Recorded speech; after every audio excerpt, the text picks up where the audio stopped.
Hello everyone, today I'll tell you that Apple has just introduced the Apple Intelligence, and it is actually the same thing which is before the Siri, but they have introduced an AI within your iPhone. So now it is more capable of doing things and it is more intelligent.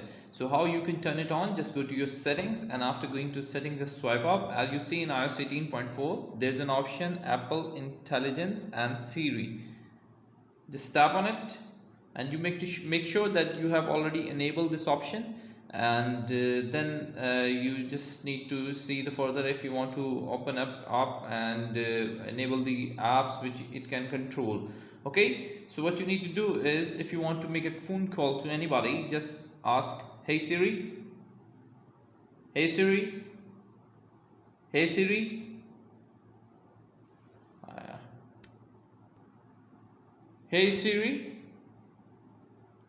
make a phone call on WhatsApp to Shahroz. As you can see, it is calling, and that's how you can make a phone call with your iPhone.